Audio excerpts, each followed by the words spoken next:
estoy en 1.000 millones y no me da cuenta. Estamos en tu segmento, así que yo no voy a decir nada. Ella me invitó a que me quedara. Sí, no, es que me encantó lo que dijiste del color rosado, porque es justamente algo súper interesante que la gente tiene esa connotación con ese color. Obviamente está súper de moda ahorita, lo ha estado en el pasado, o sea, no es algo nuevo, Sí. pero hoy en día lo vemos por todos lados. Todos sabemos por qué, no tengo que explicarlo. Pero a mí el rosado Debbie me da como la idea de vulnerabilidad, entonces somos suavecitas y entonces la niña rosadita. Que me parece muy lindo, pero qué ridiculez. Entonces yo tengo que ser alfa en la vida. Ok, eso está interesante. Ojo, yo quiero trabajar en esto. Por eso me parece pero me interesante. pasa, te abrí mi corazón. Claro, es que nosotros nos íbamos aquí a una historia que la vamos a dar también, pero cuando dijiste eso me parece perfecto para conversarlo. Porque, bueno, el color en general sabemos que es una construcción social. O sea, esa relación que tú tienes con el color completamente es algo que nos ha impregnado o que hemos aprendido.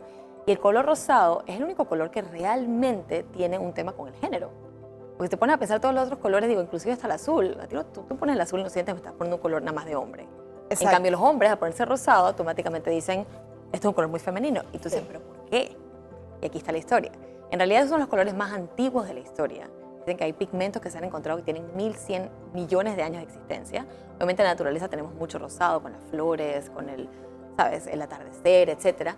Pero en realidad no fue hasta el siglo XVIII que se empieza a conocer como algo de moda. Antes de eso, ya se veían diferentes civilizaciones antiguas, en los Andes, por ejemplo, hace 9.000 años, que utilizaban estas chaquetas como de un cuero, que tenía un tono como ocre, que era medio rosado. También veíamos, por ejemplo, en Egipto. Y lo usaban los hombres también. Y los hombres también. En Egipto, hombres y mujeres se maquillaban, porque el maquillaje tiene otro significado, y se ponían también tonos ocre en la cara y se veían medio rosados también. O sea que el color rosado ya se estaba viendo bastante.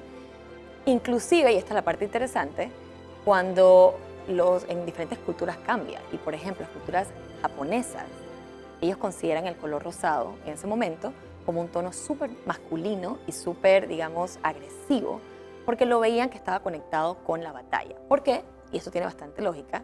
El color rosado deriva del color rojo y el color rojo se conecta con la sangre. Claro. Entonces ellos veían que estos jóvenes soldados perdían su vida en las batallas y el color rosado simbolizaba como esa parte. Eso fue, entonces, como digo, en el siglo XVIII con Madame de Pompadour, que fue la amante de Luis XV, que ella era amante de la moda. Fue conocida, era como la influencer de la época en el siglo XVIII y a él le encantaba el rosado. Entonces ella empezó a usar rosado en su ropa, que lo estaba viendo de otras culturas. Y también, digo, como digo, es un derivado del rojo. Que al final del día, si un color rojo que era teñido, en esta época obviamente los tintes eran naturales, si no quedaban tan rojos, quedaba rosado. Y a él le encantaba y tanto hombres como mujeres se ponían estos tonos. Entonces podrías decir como la Madame de Pompadour. Exacto. Es un poquito la que puso en moda el rosado en las mujeres. En las mujeres y en los Y en hombres. los hombres. Los hombres también lo utilizaban. Hay varias imágenes de hombres, los típicos hombres espagueti que ya lo vemos más en el siglo XVIII, digo 18 y 19, que eran estos, ¿sabes?, estos personajes súper elaborados, maquillados, etcétera, que también utilizaban su ropa rosada. Pero, Debbie, me estás diciendo que los hombres, ya los egipcios en los años de whatever, se maquillaban, usaban los rosados, luego los Pompadour, estos también franceses, también se maquillaban y se ponían rosados. O sea, ¿en qué momento perdimos esto y dijimos que rosado de mujeres, punto? Y si eres hombre no puedes usarlo. Esa es una buena pregunta. ¿Cuándo pasó eso? ¿Por qué? Bueno, Y lo bastante del maquillaje cercano. también, que me llama más la atención todavía. Bastante cercano, porque nosotros vemos entonces que lo pone de moda, sigue siendo contrastado porque seguía viéndose en otras culturas como algo muy masculino. Vamos llegando ya hacia inicios del siglo XX y empiezan a ver que el tono rosado era muy restaurador. Aquí hablando de vitamina C, era un color que era muy suave, Rico, muy... relax. Entonces empiezan a decirle a los psicólogos de la época, que era algo bastante nuevo en esa época, empiezan a decirle a los hombres de negocios que estaban muy estresados que decoraran, esto que te va a gustar esta parte, que decoraran sus cuartos, sus habitaciones de colores rosados. Y eso iba a ayudar a que ellos pudieran dormir mejor y puedan estar mucho más tranquilos.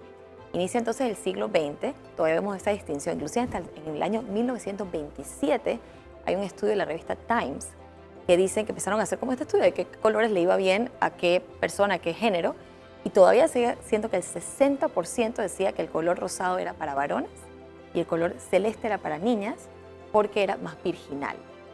O sea, estamos hablando ya todavía hasta los años 20. Exacto. En los años 30 empieza a cambiar un poquito la cosa. Nacen los tintes que eran sintéticos, entonces es mucho más democrático utilizar los diferentes colores. Schiaparelli hace un rosado que podría ser parecido a este, que es el rosado así súper fuerte, que lo pone muy, muy de moda. Y ahí va entrando entonces en Hollywood. Sabemos que Hollywood siempre ha sido, ¿sabes? La manera de los años... El punto de lanza de moda de cualquier cosa. Por lo menos desde los años 30. Y entonces empezaban a utilizar las diferentes actrices y todo. Pero el punto definitivo que hizo el antes y el después fue después de la Segunda Guerra Mundial.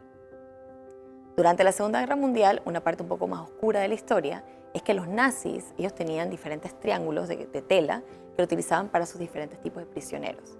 Y para los prisioneros que eran los delincuentes sexuales, como le decían ellos, que en su cabeza eran los homosexuales, los transexuales, los bisexuales, tenían un triángulo rosado. Esto se da a conocer más adelante en la historia y la comunidad LGTB entonces la conecta pues, con su historia y por eso se dice que quizás los hombres tradicionales, entre comillas, empiezan a rechazarlo un poquito. Es parte de la historia. Pero en realidad fue después de la Segunda Guerra Mundial que los hombres regresan a la casa, ellos sienten... No quieren llevar esa cosa rosada. Y aparte de eso, quieren que las mujeres que habían salido a trabajar durante la guerra por necesidad regresaran al establecimiento natural de lo que para ellos era considerado que una mujer tenía que hacer. Tenía que estar en la casa, tenía que ser ama de casa, tenía que cuidar de su familia. Entonces los tonos más suaves, por ende el rosado, era como más adecuado para eso. Y ellos al venir de la guerra y estar acostumbrados a estos tonos más oscuros y más sobrios, utilizaban entonces esta moda y así fue impregnándose cada vez más. Tenemos una Mimi Eisenhower, por ejemplo, que durante el periodo que era primera dama utilizaba sus tonos rosados, tenías una Jackie Kennedy después, una Marilyn Monroe, entonces ellas fueron ejemplificadas, una Sasa Garbor, fueron mostrando que los tonos rosados eran más adecuados para las mujeres y fue entonces cambiando un poquito esa dinámica que había. Es increíble cómo se nos meten estas cosas en la cabeza, porque literalmente el hombre en rosado supuestamente es un no. Exacto. Y sí, me acuerdo perfectamente a estas mujeres que acabas de mencionar, súper divinas, regias, famosísimas, llenas de garbo, vestidas de rosado, y eso como que lo marca, ¿no? Lo marca. Y tú dices, ok, pero entonces, ¿cuándo empezó a diferenciarse niño y niña? Por ejemplo, que si vas a tener un gender review como tenemos hoy en día y va a ser la niña rosada y azul. Recién en los años 80, cuando ya había más tecnología para hacer ecografías y eso, las tiendas, obviamente las tiendas por departamentos, tiendas que vendían cosas de niños, empezaron a, ¿sabes?, meterle en la cabeza a la gente que las niñas, totalmente marketing, que las niñas eran rosados y los niños eran celestes. En los años 80, algunas prisiones inclusive querían ponerle ropa rosada. ¿A las mujeres? No, a todos los prisioneros porque decía que eso los apaciguaba. Ah, de verdad. O sea, de todo. Hemos tenido una historia súper interesante. O sea con que este sí, tema. entonces es un color que apacigua al rosado. Entonces, claro, el color, hay una frase muy famosa, que estamos aquí en Vitamina C, que dice que ver la vida color rosa. Obviamente el color rosa nos hace sentir mucho más tranquilos, mucho más, nos lleva un poco más al amor, a la amistad, etcétera, pero a la misma vez tiene una connotación y una historia bien interesante porque también ha sido conectada con el tema de la sangre, el tema del militar, el tema de la agresividad, el tema de la muerte prematura. Entonces, es como una connotación interesante y creo que a mí lo que me gusta hablar con estos temas es que sepamos, conozcamos que en realidad los colores son una construcción social.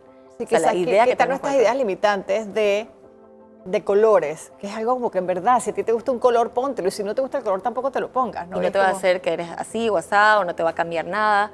El color sí tiene energía, eso es una realidad, tú lo sabes muy bien. Sí. El color te genera algún tipo de energía, pero también por eso se tiene esa conexión, quizás. Algunos colores que hemos conectado, también muchos colores los hemos conectado a otros temas.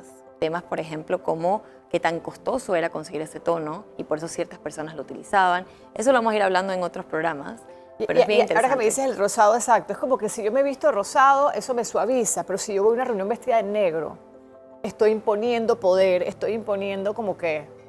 Estoy poniendo mis límites claros, madre, no de esos invisibles. Como que si tú vas vestida de negro, y también la forma del vestido, me imagino, porque si tú vas ensacada con un suit, es de que... Pero si vas rosada divina con una princesita... Con los ruffles y las cosas, sí. Porque eso nos enseñaron esas publicidades de los años 50 y 60, que las mujeres suaves de casa que atendían a los niños con las bandejas, que estaban en las camas con las cremas, eran ¿sabes? El top del feminismo, o sea, no el feminismo, de la feminidad. Que obviamente también eso, como siempre, especialmente en los años 60, que hubo tanto contraste con el feminismo, muchas mujeres estaban en contra del color rosado. Decía que el color rosado era en contra de lo que ellas querían pelear. Entonces, el color siempre ha estado metido en todos los mensajes sociales y políticos. Me acuerdo de la película con lo que estamos hablando, ¿se acuerdan? La película está Legally Blonde. Totalmente. Claro, primero era rubia y eso lo hacía supuestamente no muy inteligente que digamos, pero eso es un constructo social, porque el pelo no tiene nada que ver, el cabello. y luego vestidita de rosado y llegaba así a la Con el- universidad. con el Y al fluff. final gana el caso de leyes en esta superuniversidad, ¿no? Claro. Entonces es como Legally Blonde habla de eso, que no porque uses rosado o porque tengas el cabello rubio significa que eres dizque, la más no inteligente, pues. Totalmente, son construcciones sociales. Muchas gracias, Debbie. Sí. Me encanta, me encanta. Ya saben, todos usar rosado si quieren sentirse en paz y tranquilos y relajados. Es un constructo social. Es un constructo social. Y el rosado le va bien a todo el mundo, en verdad. Depende de la tonalidad. ¿De verdad? Sí. Yo me acuerdo cuando Nicky de Roy estaba en vida. Nicky siempre hacía estas cosas ¿Tú llegaste a conocer a Nicky? Claro. ¿Te acuerdas cuando decía que el color me beautiful? Entonces Nicky siempre decía que el aqua era el color que le quedaba a todo el mundo. El El turquesa, turquesa los es un aqua. color universal y el rosado tiene tantas derivaciones diferentes, ya sea hacia el cálido o hacia el frío, que también le va bien a todo el mundo. Vete que tienes que escoger el que es para ti. Ahora, tú haces esas cosas, los colores, me imagino, ¿no? Yo no lo hago yo directamente, sí aprendí a hacerlo, pero siempre lo hacía con otras personas en el programa, pero conozco muchos que lo hacen. También uno entrena el ojo, ya tú entrenas el ojo y vas conociendo un Bueno, poquito. tú estás súper metida en el tema y lo vas entrenando. Debbie, muchísimas gracias No, por venir a ustedes. Vitamina C. ¿Cuáles son tus redes sociales? Débora Kuzniecki. Lo Débora cambié. con Antes, H por algún Débora lado, me con imagino. H punto Kuzniecki. Sí, lo compliqué un poco. Estilo humano era más fácil, pero bueno. Claro, Quise poner mi nombre de otra vez. ahí lo tenemos escrito en la pantalla. Es que aparte tu nombre es muy chévere, Débora Kuzniecki. O sea, es como que es súper artístico y me encanta, pero está difícil buscarte en Instagram. Sí, y siempre había sido Debbie por muchos años, pero dije, no, es hora De madurar, de crecer. De madurar. y de aceptar mi nombre. Gracias. Que lo veía como villana de película, pero bueno. Debbie está con nosotros todos los jueves. Seguimos con más de Vitamina C. Nos vamos a un corte comercial y regresamos. ¿Sabes por qué? Porque las mentiras tienen patas cortas, señores. Y vamos a estar hablando de eso. Le cae quien le cae.